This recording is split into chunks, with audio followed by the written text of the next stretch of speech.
ওয়ালাইকুম সালাম ওয়া রাহমাতুল্লাহ।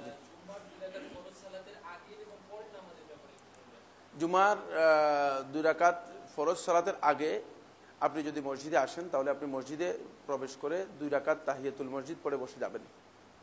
এর আগে রাসূলুল্লাহ সাল্লাল্লাহু আলাইহি ওয়াসাল্লাম থেকে সহিহ কোনো সনদে আর কোনো সালাত সাব্যস্ত হয়নি, নির্দিষ্ট কোনো সালাত সাব্যস্ত হয়নি।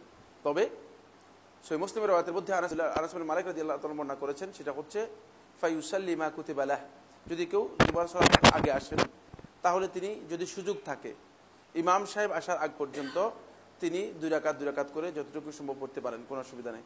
2 রাকাত করে 4 রাকাতও পড়তে পারেন, 2 রাকাত করে 6 রাকাতও পড়তে পারেন। আপনি এটি মানে নফল সালাত আপনি আদায় করতে পারবেন। যখন মসজিদে প্রবেশ করলেন তাহিয়াতুল মসজিদ পড়ার পরে 2 রাকাত করে পড়তে পারবেন, এবং এটি হাদিস দ্বারা সাব্যস্ত হয়েছে। কিন্তু যখন ইমাম সাহেব প্রবেশ করবেন তখন আর কোনো সালাত আদায় করবেন না, তখন আর কোনো নফল সালাত আদায় করতে পারবেন না, কারণ তখন খুতবার জন্য ইমাম সাহেব দাঁড়িয়ে যাবেন। বাকি সালাতের পরে, জুমার ফরজ সালাতের পরে রাসূলুল্লাহ সাল্লাল্লাহু আলাইহি ওয়াসাল্লাম নির্দেশ দিয়েছেন, সেটা হলো সল্লু বা'দাল জুমআতি আরবাআন, জুমার পরে তোমরা 4 রাকাত আদায় করো। জুমার পরে রাসূলুল্লাহ সাল্লাল্লাহু আলাইহি ওয়াসাল্লাম সুন্নাহ দ্বারা 4 রাকাতের কথা সাব্যস্ত হয়েছে।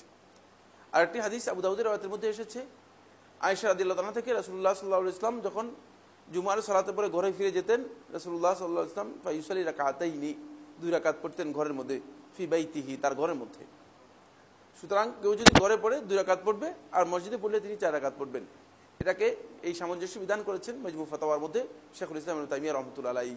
সেভাবে যদি আমরা আদায় করি তাহলে আমরা সুন্নাহ অনুসরণ করলাম। এবং জুমার আগে কাবলাল জুমআ এর ব্যাপারে আব্দুল্লাহ ইবনে মাসউদ রাদিয়াল্লাহু তাআলা বর্ণিত বাইহাকি তার শুআবুল ঈমানের মধ্যে যে হাদিসটি বর্ণনা করেছেন, এই হাদিসটি মিথ্যা বা মুনকার, গ্রহণযোগ্য নয়।